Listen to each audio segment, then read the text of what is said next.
4:30. That was set. Okay. Oh, and we have a talk. So, Jon has grown since I last. So Jon Wilkening from Berkeley will tell us about very good numerics about nearly time periodic waterways. All right, well, thank you, Paul. So I wanted to thank the organizers for inviting me and also the Isaac Newton Institute for hosting this program. It's really great to have all these water wave experts in the same room. So I should say something about the title.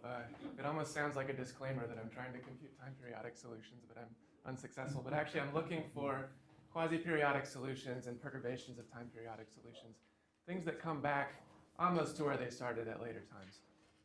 And some parts are rigorous and some parts aren't. So I called it nearly since it's less technical than quasi in the title. Okay, so in previous work, what Paul has seen me speak about many times is computing time periodic solutions. So I've been doing this in a number of contexts, many of them water waves, for a number of years now. The goal is to solve two-point boundary value problems governed by nonlinear PDEs. Two-point in the sense that you want the solution at a later time to be related to how it starts off. So that's 2 points in time. And the methods that I'll tell you about, they're very high order, so they're spectrally accurate in space. I usually use 8th or 15th order time stepping, so that's so that you don't end up having to take too many time steps. They're fast. I do a lot of parallel computing, sometimes using a GPU. And one thing that I've been working on is making shooting methods more robust, and one way I do that is by making the problem overdetermined. The first problem that we looked at, or that we sort of developed these methods for, was for the Benjamin-Ono equation. That's an integrable system, so you know it has tons of time periodic solutions. We were basically developing tools within that equation to find a lot of those time periodic solutions.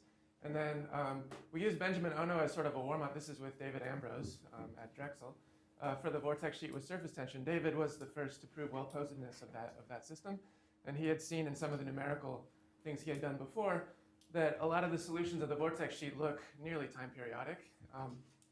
So we thought it would be interesting to actually hunt for truly time periodic solutions. And then sort of independently of those things, I was working with Nathan Koots on mode-locked lasers, and the tools that we developed for water waves and for the Benjamin-Ono equation turned out to work well for this NLS equation governing this waveguide array mode-locked laser that Nathan was interested in. Let's see. So there's a couple different approaches. The adjoint continuation method is what we started with. So there, to minimize this objective function that measures deviation from time periodicity, we were using BFGS and solving adjoint equations to compute the gradients of the objective function. When you have parallel computers, it's often better to compute the whole Jacobian in parallel, and then you'll converge much faster. So that's one. It's more expensive on a single thread, but if you have an arbitrary number of threads that you can compute with, then it tends to be faster to compute lots of things in parallel. And so a lot of the talk today will actually be on these standing water waves and variants of that. And then my student and I have been, Trevor Potter, have been developing hybrid approaches where actually his project is rolling tires. This is a drag racer racing down the road. I think they have 4 seconds to reach 300 miles per hour. The tire started out round, but as it goes, it turns into this pentagonal shape a little bit further on. It's sort of a square shape. We've been looking at the dynamics of nonlinear elastic solids spinning at a high rate of rotation, and these tools for computing time periodic solutions turn out to be useful to study the dynamics of rolling tires. So that's sort of the broader context of my work. So sort of going back to the beginning with Benjamin-Ono. It's not so great to be rolling on square tires. No, it's not. That's true. But the thing is that the square. Win more drag races. But the square doesn't roll, right? The square doesn't roll. So it's the square. It bends a lot. That's right. It's actually a traveling wave in the frame of reference of the elasticity that travels backwards along the tire at the same speed that the tire travels forward. So you can have a paper, The Mathematics of Worn Out Tires. Yes. Something like that. Well, I guess being square increases the contact with the ground because you want it nice and flat down there. But it'd be better if it didn't have to bend too much around there because it seems to me that's... Oh, it's undesirable. It's undesirable. They don't want that to happen. It just happens. And actually what's happening is there's an oscillation in the material points that goes out and in as it goes around the tire. And it lines up with where the road is, which is sort of the force that's causing it to happen. Even without a road, though, it turns out that a rapidly spinning tire goes unstable and goes, or actually other things become the stable solutions, and you end up with bifurcations to other shapes instead of the sort of trivial solution. There's a critical speed at which that happens where there's actually an infinite number of things that converge at this one speed. And that speed is where the wave speed actually matches the rotation speed, sort of limiting wave speed at high frequencies. Okay, so but sort of going back to the beginning with the work I did with Dave Ambrose, we were looking at connections of stationary solutions to various traveling waves, or actually any traveling wave to any other traveling wave. It turned out there was a path of more complicated time periodic solutions that would connect the two.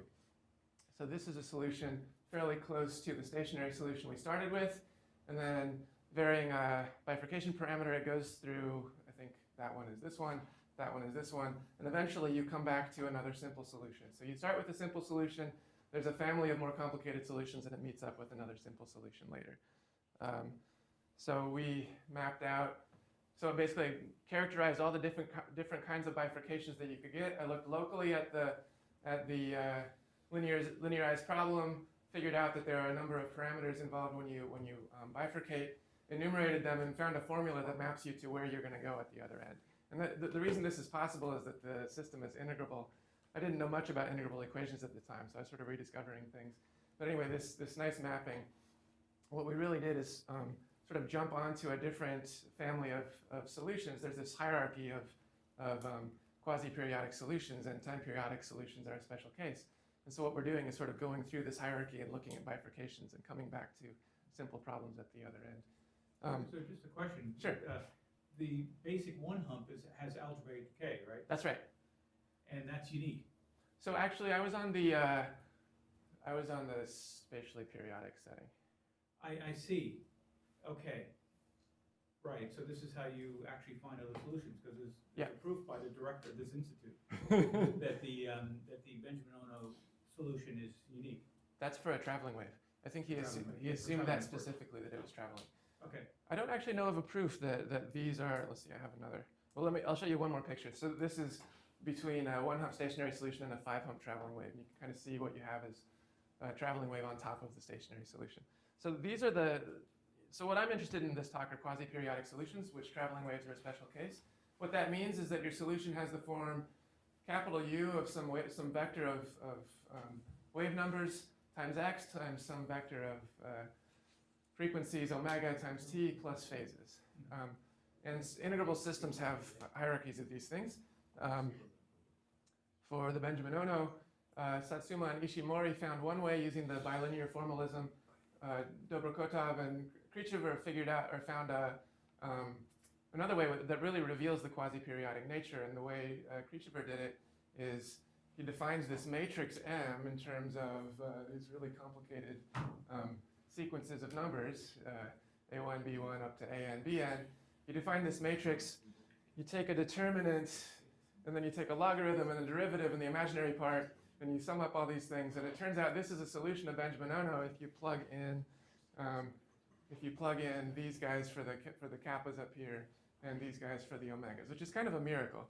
I mean, I think the fact that this system that has a Hilbert transform and derivatives and so on would have solutions that look like this.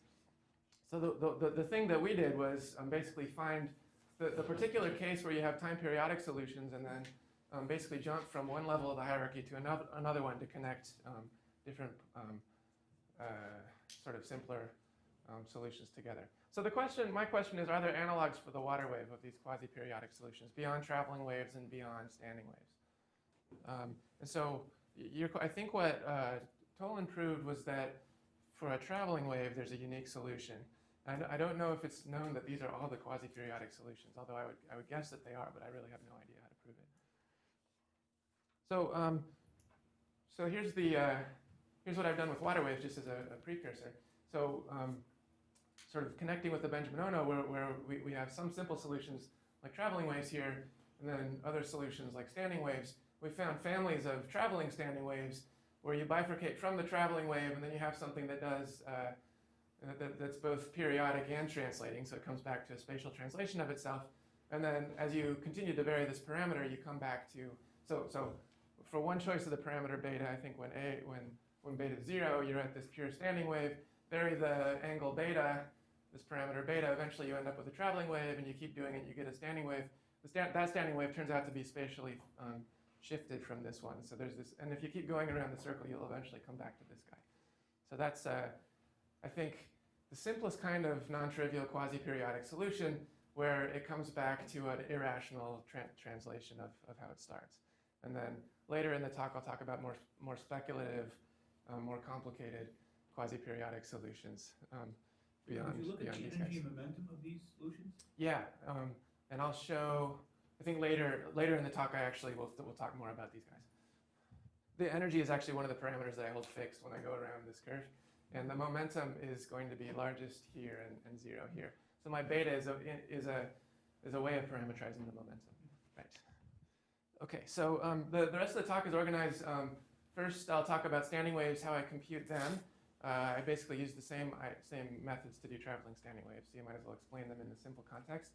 I'll talk about bifurcation and resonance. I think this is a really interesting context here, since Toland and Plotnikov may not be in the audience right now, but they're here at the program for sure, and they are among the people who are able to prove, along with use, that time periodic solutions exist, and but maybe not in smooth families. So you have these Cantor sets of solutions and things. So it's interesting to see what happens numerically as a consequence of those kinds of things. And then in the second part of the talk will be about stability, perturbing time periodic solutions, and then looking at various types of things that appear to be quasi-periodic. And if there's time at the end, I can sort of outline how I think you can compute quasi-periodic solutions beyond these traveling standing waves. Okay, so the equations of motion, I imagine most people here are familiar with the Euler equations. So it's potential flow, that's U equals grad phi up there. This equation is that if there's a particle on the surface, it'll stay on the surface. So that's just a chain rule thing, and observing that V and phi y are the same thing. Then the more complicated equation is the Bernoulli equation. The way I do it is basically there's a chain rule involved in order to stay on the free surface with the potential. In Bernoulli, the regular phi t is sort of fixed in space, and then my var phi t follows the curve. So that's where the extra phi y a to t term is coming from. So I guess that's my notation. So var phi of xt is equal to phi of x, eta of x dt. Okay, and I'm sure you're all familiar with these equations.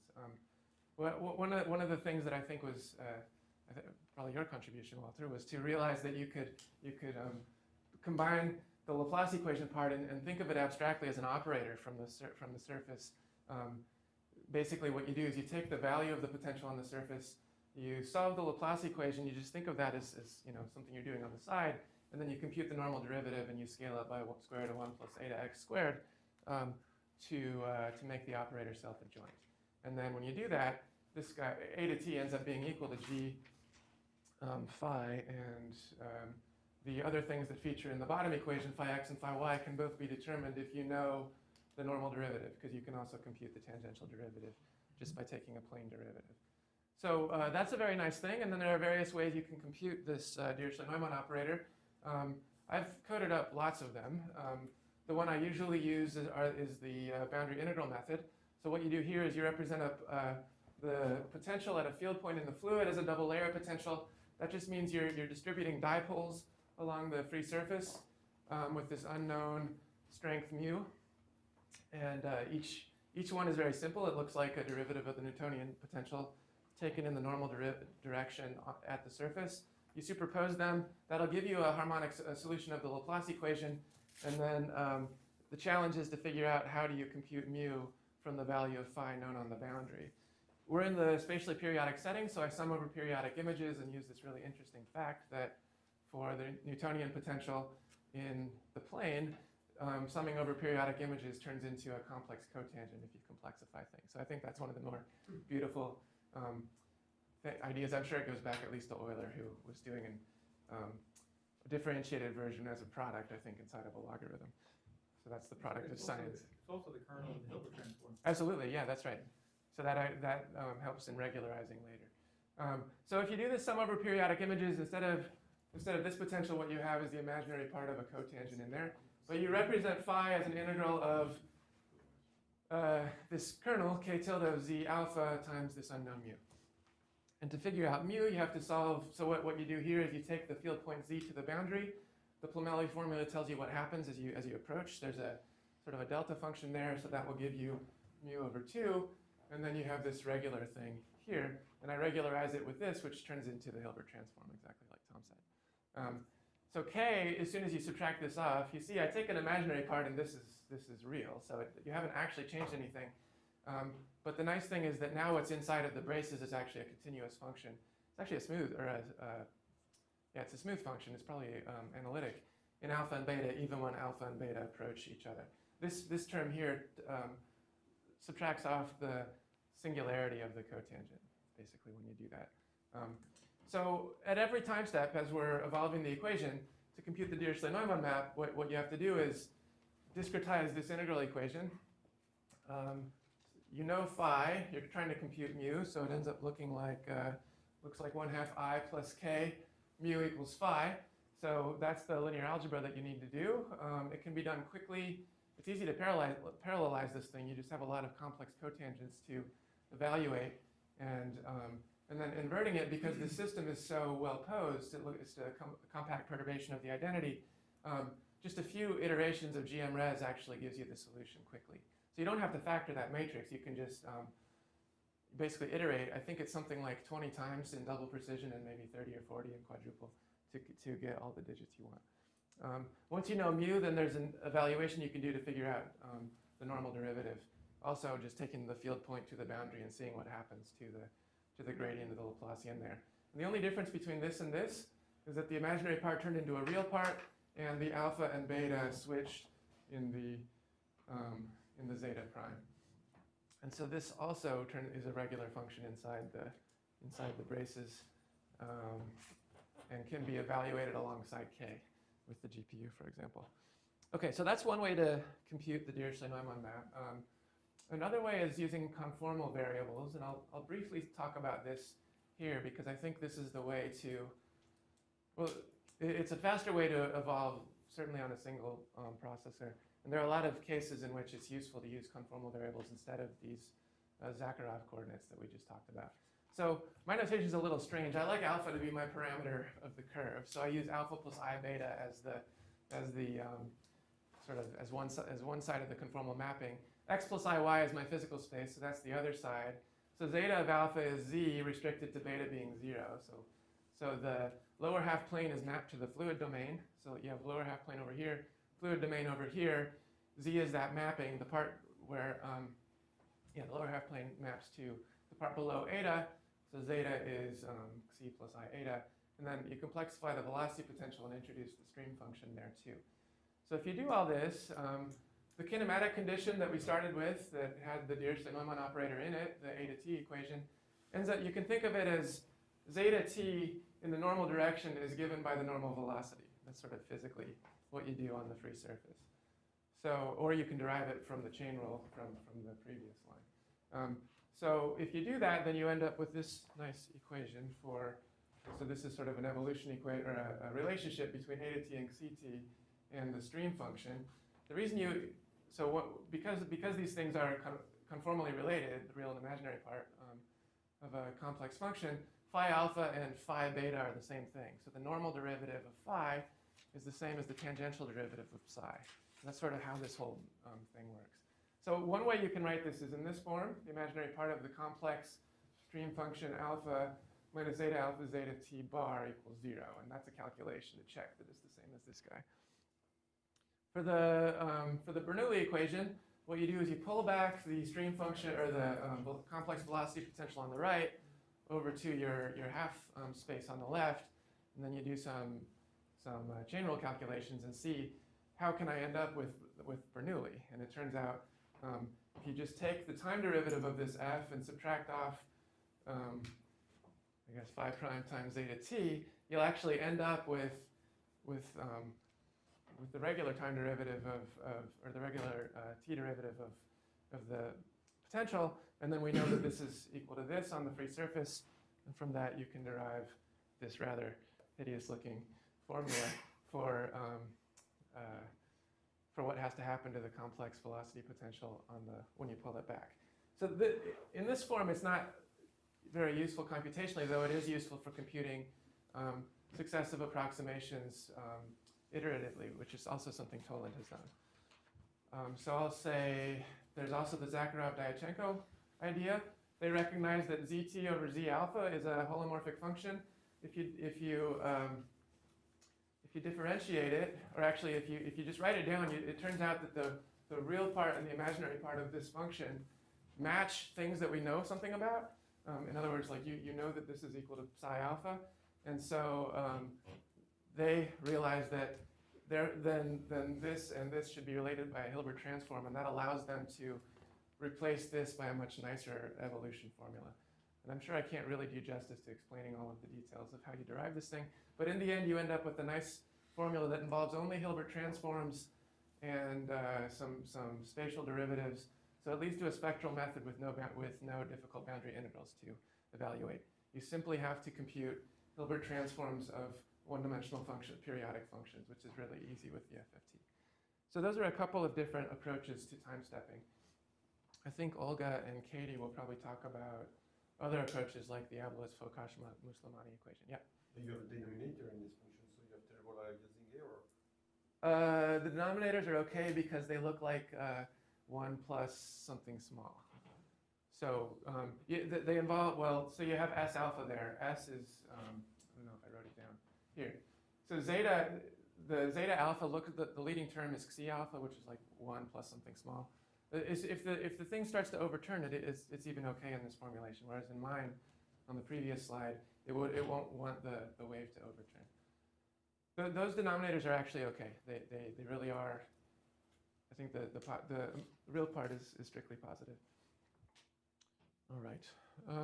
So to compute time periodic solutions, we not only have to evolve the solution, but we also have to find initial conditions that will lead to time periodicity.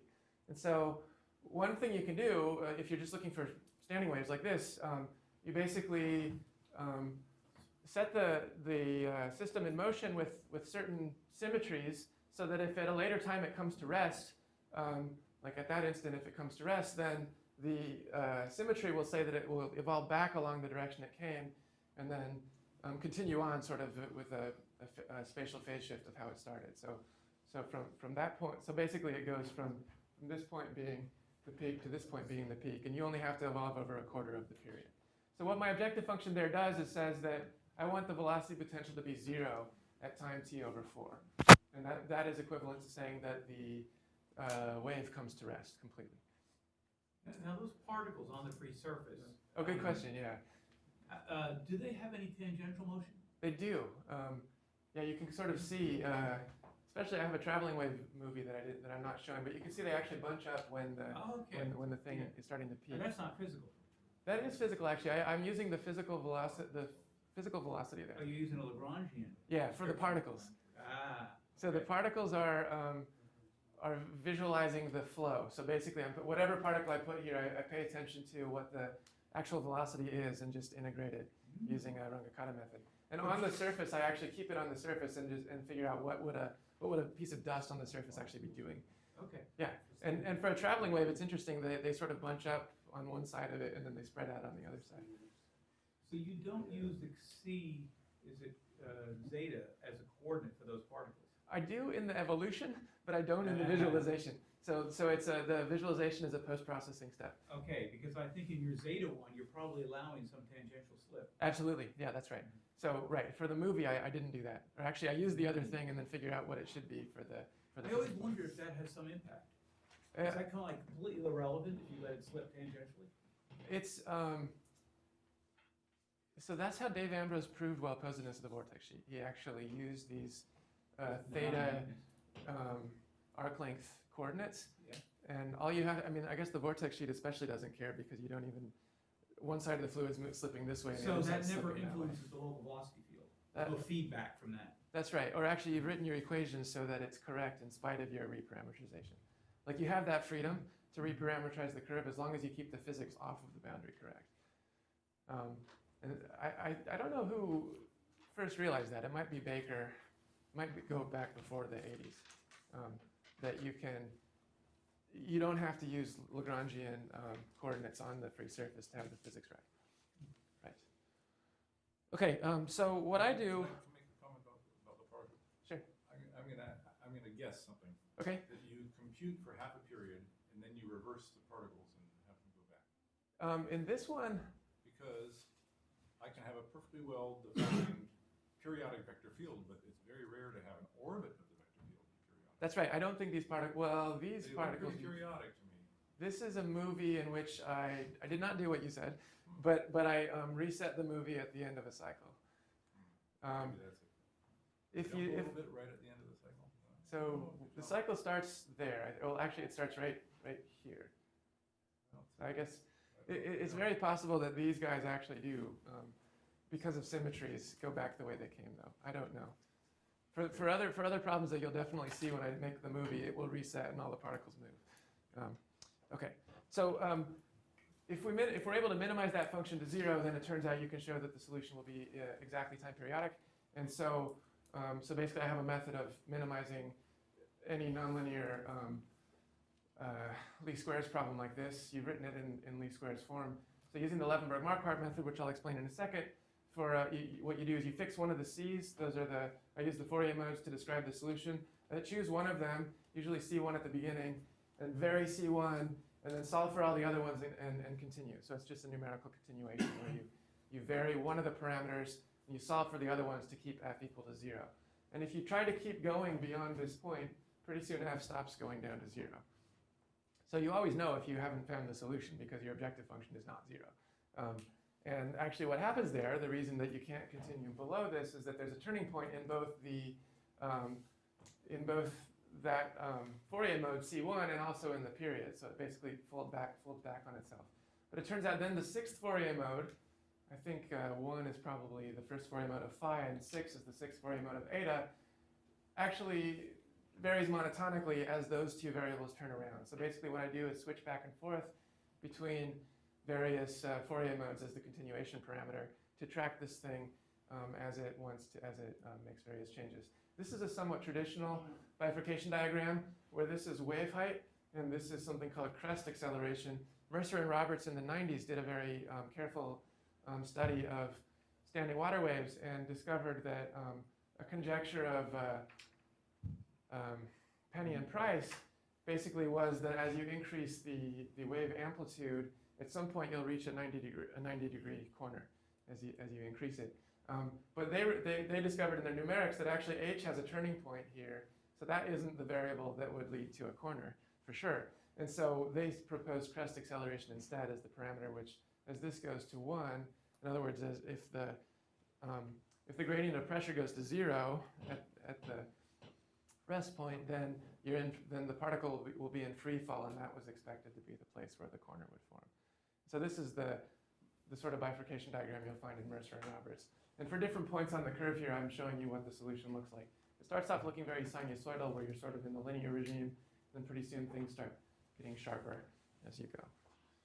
Okay, so to actually do the minimization, I have to minimize that function f. There's a very common and useful approach to do that. It's known as the Levenberg-Marquardt method. It looks like Gauss-Newton.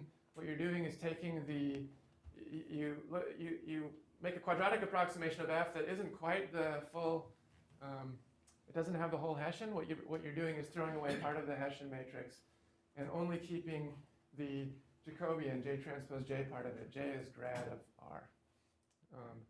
And so if you're able to drive all the R's to 0, then this thing goes to 0, and actually this thing will will be a lot like Newton's method and still converge quadratically. But it's easier to deal with, it's easier not to compute Hessians, first of all. And then they also introduce a trust region where when you take a step, you only allow yourself to move a certain distance delta.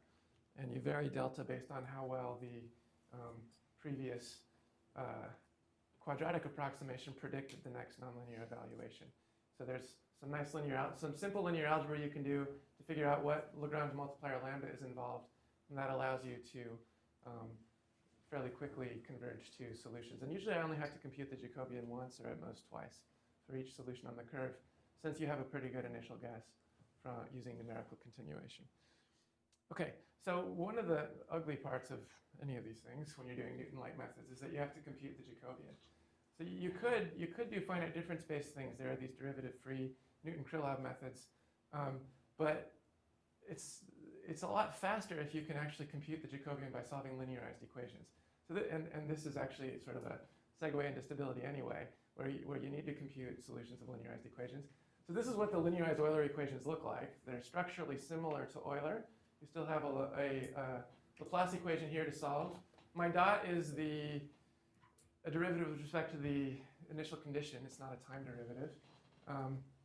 And the kinematic condition and the Bernoulli equation end up with some extra terms in them because of chain rule things. But they're still, basically there's a lot of things that look like, if I take this term over, that looks like a Dirichlet-Neumann operator applied to phi dot and so on. So structurally it's very similar, and the important thing is that this is linearized around the same nonlinear solution. And so the same data structure I use to solve the nonlinear problem can be used to evolve all the columns of the Jacobian.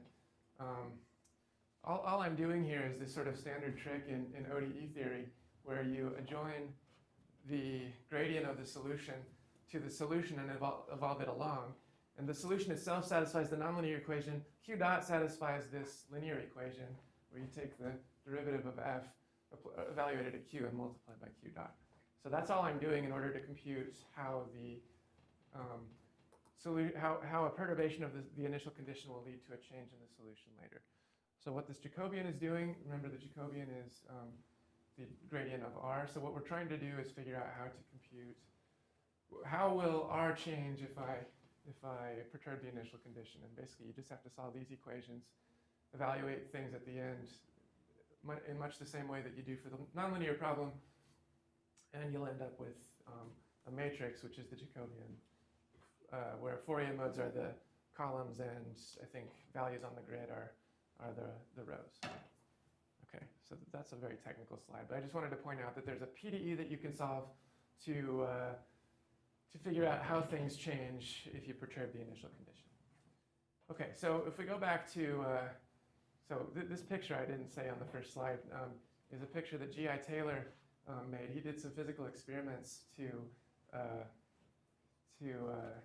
sort of test a hypothesis of Penny and Price about the 90-degree angle hypothesis. They were conjecturing that the largest amplitude standing wave would form a 90-degree angle, and they wrote a paper with an argument basically explaining that. So G.I. Taylor, a year later, produced this paper in which he actually set up the apparatus, that's what it looked like, and drove the walls at exactly the right frequency to get a large amplitude standing wave.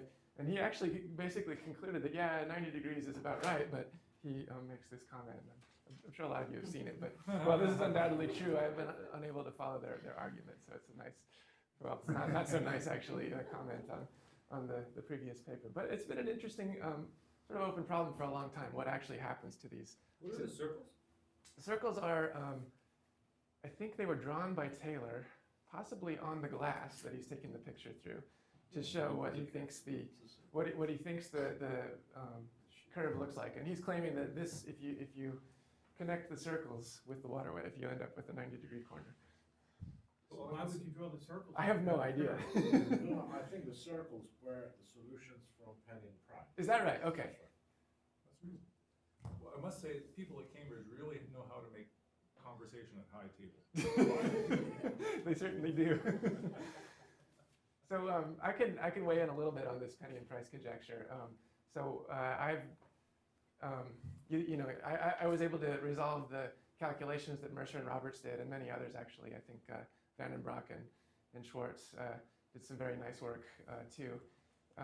So I used mesh refinement, so I have 200 times as many grid points near the crest as previous studies. And what I found is as you try to approach that corner, the bifurcation curve that you're following sort of breaks up and fragments into a lot of different branches. So instead of one curve smoothly going to basically follow that curve and you'll get a corner, it turns out there's not just one curve out there, and they're all sort of close together, and it's hard to track just one of them. And each different curve has a different set of oscillations that appear at the crest. So it seems that none of those curves actually, if you continue it, sharpens to a point. And the problem just turns out to be messy. Like the resonance involved in trying to compute a periodic solution ends up being a stronger force than any desire to be self-similar. And so I think the answer is there is no limiting curve. There are lots of curves. Each of them has a different sort of structure near the crest tip, and none of them appear, at least as far as I can compute it, appears to sharpen to a corner. So I thought that was sort of an interesting. So actually, here's a picture. If you zoom in on the crest, things seem to be sharpening. So if one would be a 90-degree angle, this is the slope. For a while, solutions A, B, and C are indeed seeming to go to this nice. And I've also rescaled things so the curvature at the crest is constant. So a perfect solution would basically asymptote to 1. That would mean that you are getting a 90-degree curve. And it seems to be doing that for a while. And I don't know why Penny and Price's intuition about 90 would sort of be what happens for a while. But eventually, as you keep going along that path, this self-similar thing just completely falls apart, and you end up with oscillations. And one usually would wonder, well, are those oscillations just numerical artifacts? That's always a question. So this is the best. So one thing you can do is take your best solution, compute it in double precision, add some more grid points, run it in quadruple precision, and see what happens. And so when I did that, my original curve, which I think has it has 8,000 grid points, but they're not equally spaced, so it's something like 80,000 near the crest tip. When I do that in quadruple precision with more grid points, I fully resolve this stuff that's happening here, and indeed it still stays 10 to the minus 12. So running the double precision answer in quadruple precision agreed with it. So I think that's about as well as you can do to justify. This is a potential function? This is the potential. On one axis is everything except for the end, so minus 0.54 to 0.54. And on the other axis is at the end. So this thing here is on the scale of 10 to the minus 12. And then if I do it in quadruple precision, if I do the minimization, I can't go as far along the curve because it's too expensive. But then I can minimize these things down to 10 to the minus 29 for the value of the potential at the end, and f is then the square of that, so that's 10 to the minus 60. Okay, so that's numerical self-consistency of the solutions, just to confirm that there aren't something funny in your time stepper where you appear to be getting a better solution than you actually are. All right, so I think there are some interesting questions. Some of them Paul raised some years ago when I gave a similar talk. One of them is, what causes the disconnections? If there's no extreme wave, where do the curves end, and are these solutions stable? So in terms of what causes the disconnections, this is basically resonance, and I want to show you a physical manifestation of what resonance is. So this is, I'm now in finite depth because it's easier to demonstrate resonance here. So basically I follow this curve as far, to this point, and I end up with this solution, which is very sort of smooth. It's a taller jet in finite depth because the fluid can sort of push off the bottom to get taller.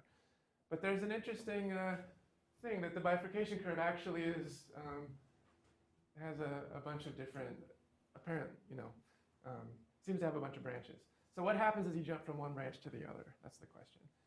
So as I move along this thing from solution C that I just showed you down to F, the solution does this. So there's this sort of high frequency oscillation on the surface of the standing wave.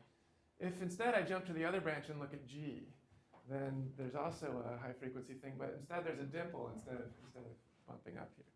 So the non-uniqueness issue, basically what happens is as you're looking for time periodic solutions, this higher frequency standing wave is needed and gets in the way of converging to a nice standing wave solution. So there's a resonant interaction between the higher frequency and the main signal. And it turns out that you can superimpose that extra, the higher frequency thing can come with a number of different phases. And with one phase, when the main wave reaches its peak, this one is peaked as well, that's the one I'm showing. And the other one, they're out of phase, and then you end up with a dimple at the top. So this is, I think, really what's happening in those, this is sort of like what small divisors look like in large amplitude, is that you end up with all these other modes that get excited when you're trying to do the minimization to find the time periodic solution. So that's what the disconnections are.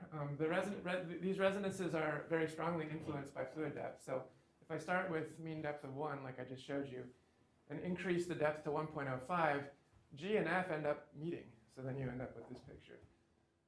If I increase it further to 1.07, then that sort of crazy structure actually turns into this simpler one. Actually, these things have completely separated. This guy vanishes, and then pretty soon this is about all that's left of the resonance. And all I did was go from 1.0 to 1.09. So those things are happening all over the place. So these are some of the major ones that you can see in the low frequency modes. Yeah. Then you see the resonances of those resonances of them? Yeah, that's right.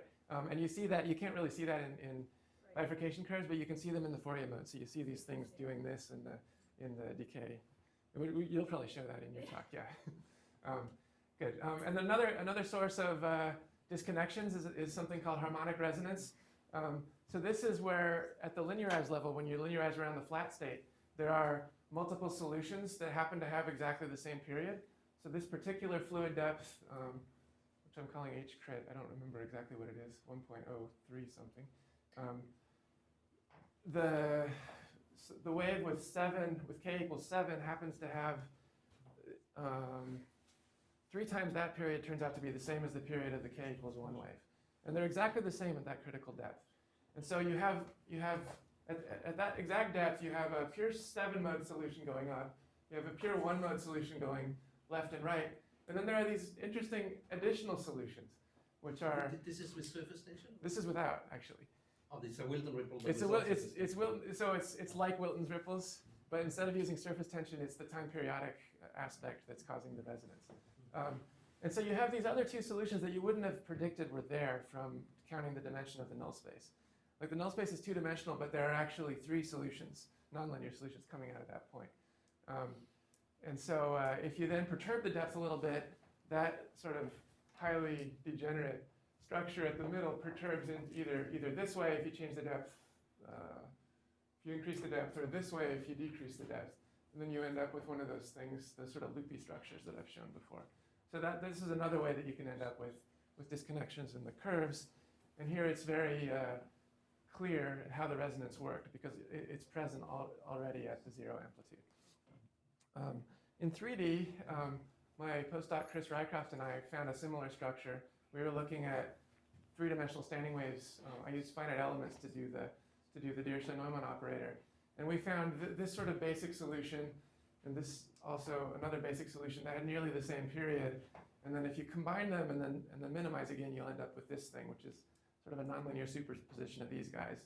And this thing took forever to compute all the curves on that thing, but all the points on that thing. But eventually we found a structure that looked a lot like what we had here.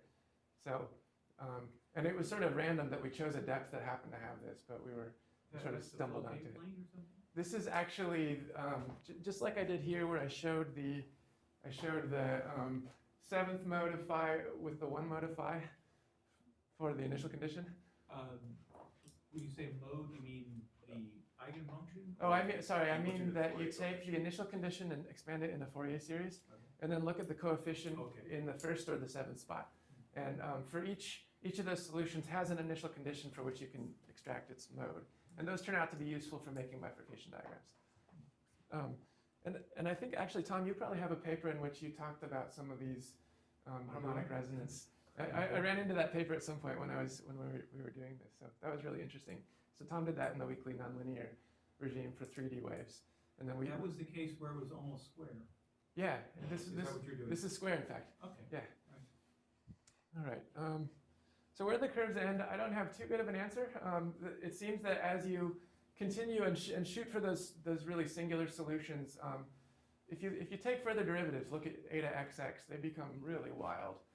So it seems that the curves are either ending by the solution just blowing up in higher Sobolev norms, perhaps, where at any rate, I'm unable to continue because I run out of resolution to represent the solution, because the solution is becoming rougher and rougher. And it's not that they're blowing up in finite time, it's that as I vary the parameter that governs which solution I'm looking at, it becomes rougher. So there's sort of a difference there. Another thing that can happen is the curves can end by meeting another curve and become nice again. So that's sort of what happened here, where I varied this fluid depth, and then this guy met this guy. So these things can meet. And when I wrote that paper with Dave Ambrose on the vortex sheet, we had no idea what we were going to see. And I followed one trajectory and another one on two different computers, and they met. I thought that was amazing, that you're following two bifurcation diagrams that seem to be coming from different places, and they turn out to meet. And there are other, I think, more theoretical, exotic possibilities that there aren't any curves at all. That these things that we're seeing are actually, they're all very good approximate solutions. But if you really zoom in on these things, what you really have is some sort of Cantor structure. And if you make the depth very small, like 0.05, and I look at a high frequency mode, like 8 to 36, this thing starts to jump all over the place. And as you look at higher modes still, you'll have even more wild behavior as you move. So I think this is sort of how you would see a Cantor set in numerics. Like, I can get things that are accurate to maybe 29 digits. And so any Fourier modes that start to resonate and jump at that level can be seen by the numerics, and you'll start to see these sort of apparently smooth at low modes and rough at high frequencies when you do computations. Another possibility is that that these disconnections are actually just some really crazy complicated connecting thing. And I suspect that for all depths except for the infinite depth, that it really is a Cantor-like structure, that there are resonances that lead to little exclusions. But it's also amazing that you can track these things and keep going and going and going, and they keep meeting each other. And so that there's some pretty crazy, so definitely the question that somebody asked Platnikov the other day about non-uniqueness, they're definitely non-unique. There are lots of solutions at different, for a particular period. There are several different solutions there for the standing waves. Okay. In the infinite depth case, I put this slide, in the infinite depth case, I'll just say really quickly that there was some work by Amick and Toland in the 80s in which they follow an idea of Schwartz and Whitney. Wait, I'm a bit confused about non-uniqueness. Okay, sure. Can you go back there? Sure. So, what's the parameter along the, so we are plotting phi 27, okay? Yeah. Versus t, the period. Versus t, the period, yeah. And the parameter along the curve is? There is no one parameter. I basically jump back and forth between various things. So like, I was computing, I was using 527 here, and then here I'm using period. So yeah, so it's basically just some sort of crazy manifold of solutions that may not even be a smooth family. So what I wanted to say is that in the infinite depth case, it seems to be special. It seems that the resonances, I see some resonances up here. I looked very hard for any additional disconnections in this region and only found one right here. And to find this thing, you have to land in a window that is, you're in the 12th or 13th digit here. If you don't land in that window, you're not going to see that disconnection. So I thought, okay, fine. They're just very, very small, those holes. But then there was another idea that goes back to Schwartz and Whitney and then Amick and Toland, where they compute successive terms in the perturbation expansion of standing waves. And at the beginning I showed the conformal mapping thing. So these are the equations that you need to happen to satisfy the Euler equations. So they work out this crazy expansion, and I can't go into the details, but this is what the system that you have to solve. And Amick and Toland actually show that it has a unique solution. So as you iterate, the coefficients that you get are uniquely determined by the previous coefficients. But they couldn't show that the thing converges. Don't you have to exclude some depth or something? Oh, this is infinite depth. So infinite depth. But you don't have to exclude some resonance to get the thing unique? No. So in the infinite depth case, it turns out that the in infinite depth. Okay. Infinite depth. It turns out that they're starting with just a single Fourier mode, though. Yeah. The whole. That's right. Number of Fourier modes to start with. They pick this one, Okay. and they set this to be epsilon. If there's an epsilon, it's disappeared. But anyway, the amplitude is determined by this guy, and once you pick this guy, the rest are determined uniquely. So what is there not to convert? What I'll show you. So you have these coefficients alpha and beta, which are sitting here in the expansion. So this is the formula for Z, W, and F. F is the complex velocity potential pulled back to the conformal variables. Z is the position of the curve, and W is some tool they use. It's F over Z, F zeta over Z zeta.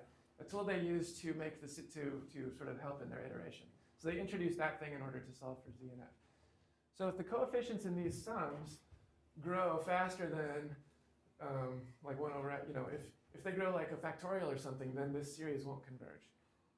And if they don't, if like the ratio test or something would give you a convergent series, then you'd actually have a proof of smooth families or analytic families of Isn't there a follow-up paper by Jarrios? Where he showed there is, and they had to use Nash-Moser theory, so that all they could do was prove that things exist on a Cantor set. So I did a calculation, and I had to use 540 digits of precision to do it, but I did the first 540 terms of this series. But anyway, this is the ratio test of successive terms, and that is not growing to infinity. It's basically bounded by 3.5. So unless something else happens beyond 500, I mean, this is as far as I could go. Like, that's just, I ran out of computer time. But another interesting thing is if you don't use the full 540 digits, then the ratio test starts to break down. Round-off error accumulates, and basically so that suggests that the iteration is very unstable to numerical perturbation. And if somehow there's some cancellation involved in the true equation that seems to be making the thing flatten out. Whereas I think if you just put random data or introduce enough round-off error, then the radius of convergence goes to 0. So I thought that was sort of interesting. John, is the asymptote in the low precision calculation still 3.5? This is 3.5 to here, yeah. So you could just, if you only want the first 100 terms, then it doesn't matter. Well, I still used, what does that say, 108 digits for that calculation too. If you only, so. How far can you go if I use if you use double precision, you can get about 10 terms. And actually, Schwartz and Whitney used 25 terms, and I was always curious, why did they stop? It is because they ran out of precision in quadruple. And that's what they happen to have. They didn't say that in the paper, but I realized it when I was doing this, that's why they stopped there. It wasn't a time issue. Although this does grow terribly. It's like end of the 6th or something awful. Okay, so anyway, I should probably go faster. So let me just say a little bit about stability. Olga and Katie are going to talk a lot about stability in their talk, so I don't want to say too much to overlap with them. But just a little bit of background. You probably all know linear stability theory. If you linearize an equation, ODE or PDE, for the perturbations, since they satisfy a linear equation, you can compute the state transition operator, and I call it E, going from T0 to T. So if you have an initial perturbation and you want to know what is the perturbation at a later time, you apply E to it, and that will give you the perturbation. So I already showed you how you compute this E. You basically solve the linearized equation. That's what Q dot equals dF of Q dot looks like. And then I'm only looking at harmonic perturbations, so I'm not looking at subharmonic perturbations like they will. I think that makes sense for standing waves because you probably have rigid walls or something in your physical setup. Whereas if you're in the open ocean and you're looking at a traveling wave, then you actually care about perturbations that are at lower or longer wavelengths. But for standing waves, maybe it makes sense to just look at harmonic perturbations. So the point is that if you look at the eigenfunction or eigenvalues of the operator E, and you iterate over several periods of the solution, if you're around a periodic solution, then the eigenvalues of that, the flow K multipliers, determine how whether the linearized solution grows or not. So if any of them are off of the unit circle, then you'll have exponential growth, and if they're all on the unit circle, then it's linearly stable. So for our standing waves, I'm in infinite depth here. I just told you that I think it's a smooth family of solutions, so it's not a Cantor structure as far as I can tell. And I'm not going to go to this regime where things started to go crazy. So with all those caveats, then I compute the flow K multipliers by solving the linearized Euler equations like I showed you around one of these time periodic solutions. And I found a couple of interesting things. One is that there are a couple of these sort of instability pockets where a couple of the flow K multipliers leave the unit circle. That's the magnitude of flow K multipliers. They're all equal to 1 except near here, near there, and then for really large amplitude waves, when you start to get toward the 90-degree angle, everything is unstable. So even if it were true that you could form a 90-degree angle, you wouldn't be able to do it in an experiment. Probably. Is there some trigger to the start of this process, like a maximum of the energy or something? So oddly, this first one seems to be right at the radius of convergence of that Taylor expansion I showed you before. I don't have a physical explanation for why that happens. I'll show you what happens if you perturb in that direction though.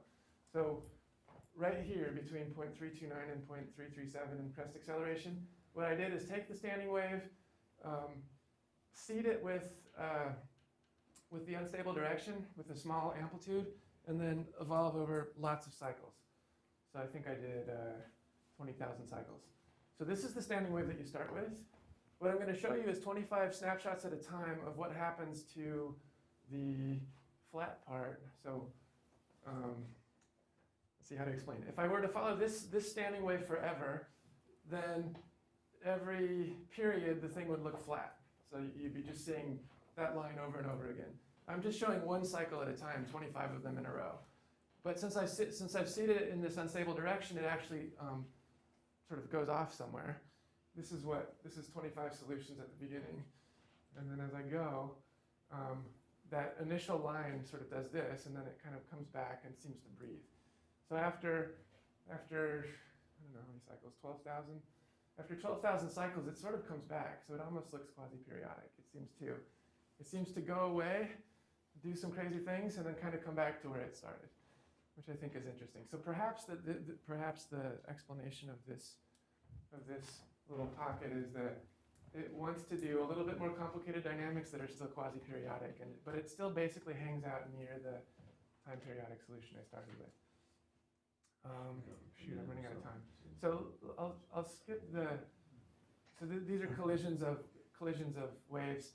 I've looked at the stability of these things. This guy, unstable, I guess you can kind of guess that that's going to happen. These are basically rogue waves. When they collide, these things shoot up to more than the depth of the fluid. So like this thing will go up to here. So looking at stability of that, you'll find that some of the solutions are stable and some of them aren't. But I think one thing that is interesting, if you go look at a stable solution and look at nearby Stokes waves, which are sort of, they're the way, so a Stokes wave is just a traveling wave. So you can take two of them traveling in opposite directions and collide them into each other. And so if there happens, so that's what I'm doing here. So I start with two Stokes waves that are about to collide with each other and run them over 5,000 cycles.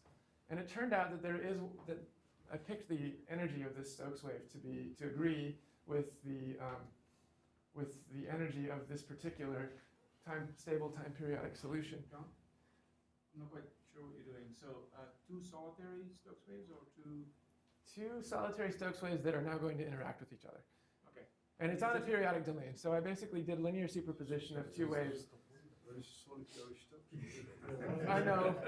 Is it a solitary wave or a periodic wave? Sorry, it's a periodic wave. So they're progressive. You have two. They're progressive. Large amplitude. They're each progressive. So if this were here, this one would be progressive. And is it a deep water? It's no, it's in 0.05. But if they're periodic, where's the rest of them? They're out here. Well, the domain is periodic. The domain is periodic. Nodal waves. Sorry. Okay. So pretend this guy's close not here. to a solitary wave. Pretend this guy's not here. Long wave. I've got this thing. He's in a periodic wave. That's right. So it's a So you pick a nodal wave with a wide trough that goes in this direction. You pick another one. Because- You have a peak in the trough of the first one. Yeah. Goes Yeah, the other direction. that's right. And then I crash them into each other. I wait, and what I'm doing is every period of the nearby time periodic solution, I pick a height and measure where is this wave here, and that's what I'm plotting here. And so it looks very. So this is the FFT of that, and so there's the very strong main mode, because I knew the period in advance, and then you have all these other sort of quasi-periods that seem to be present. So I think there are a lot of sort of quasi-periodic solutions of the Euler equations around there. I'm currently working on, and I'll just skip through sorry, I mismanaged my time again, but let's see. Oh, this is one thing I wanted to show is that if you do start with two traveling waves with different frequencies and crash them into each other, you end up with a traveling standing wave. This is what happens to the pressure underneath the wave. So I think this was sort of the general thing that Plotnikov was talking about at the end of his talk, as the answer to, Rayleigh was complaining that you'll never have exactly identical waves moving toward each other. If they're still perfect, but they don't match exactly, you'll end up with these traveling standing waves, which can do fascinating things underneath, like this is what the pressure does underneath. And so if I'll get to my summary. So I had some KDV things. I'm sorry, it's ridiculous. Okay, so yeah, to summarize, so there are a lot of stable time periodic solutions. Perturbing them may lead to quasi-periodicity. I am working on a simpler problem to really try to compute a quasi-periodic solution. We've found a lot of connections. This is what I didn't talk about. Connections with model equations like KDV and NLS. And then I think the structure of disconnections, this is what I did talk about, is really interesting. And there's a lot of fascinating things about both comparing the theory where you can prove things on Cantor sets and numerics where things are basically smooth except for some small disconnections, and trying to make sense of that all. And I'll just say that as future work, and something I'm hoping to do while I'm here at the conference, is look at things with 3 or more quasi-periods. All the traveling standing waves have 2. And so I'm sort of trying to develop a numerical approach, and maybe it could be turned into a proof with help from people who know Nash-Moser theory for existence of quasi-periodic solutions. So I'll stop there. Thank you.